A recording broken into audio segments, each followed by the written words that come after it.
അശ്രദ്ധമായ ഡ്രൈവിംഗിനെതിരെ ശക്തമായ മുന്നറിയിപ്പുമായി Abu Dhabi police.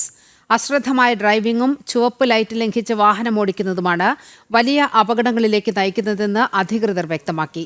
ഇതിന്റെ ഭാഗമായി അശ്രദ്ധമായ ഡ്രൈവിംഗിനെ തുടർന്നുണ്ടാവുന്ന അപകടങ്ങളുടെ വീഡിയോ പോലീസ് പങ്കുവച്ചു. അശ്രദ്ധമായ ഡ്രൈവിംഗിനെ തുടർന്നുണ്ടാവുന്ന അപകടങ്ങളുടെ വീഡിയോ പങ്കുവച്ചാണ് മുന്നറിയിപ്പുമായി അബുദാബി പോലീസ് രംഗത്തെത്തിയത്.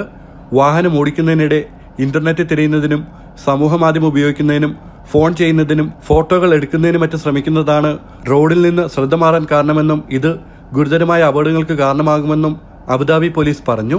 ഇത്തരം നിയമലംഘനങ്ങൾ ശ്രദ്ധയിൽപ്പെട്ടാൽ 800 ദിർഹം പിഴയും 4 ബ്ലാക്ക് പോയിന്റുകളും ചുമത്തുമെന്നും പോലീസ് വ്യക്തമാക്കി. കഴിഞ്ഞ വർഷം UAE-യിൽ ഉടനീളം നടന്ന അപകടങ്ങൾക്ക് പ്രധാന കാരണം ചുവപ്പ് ലൈറ്റ് ലംഘിച്ച് വാഹനം ഓടിച്ചതാണെന്ന് ആഭ്യന്തര മന്ത്രാലയം വ്യക്തമാക്കി. ഇത്തരത്തിലുള്ള 271 അപകടങ്ങളാണ് UAE-യിൽ ഉണ്ടായത്. ഇതിൽ 153 അപകടങ്ങൾ ഉണ്ടായത് അബുദാബിയിലാണ്. 111 അപകടങ്ങളാണ് ദുബായിൽ ഉണ്ടായത്. ചുവപ്പ് ലൈറ്റ് മറികടന്നാൽ 1000 ദിർഹം പിഴയും 12 ബ്ലാക്ക് പോയിന്റും വാഹനം 30 ദിവസത്തേക്ക് കണ്ടുകെട്ടലുമാണ് ശിക്ഷ. ജനം, ദുബായ്.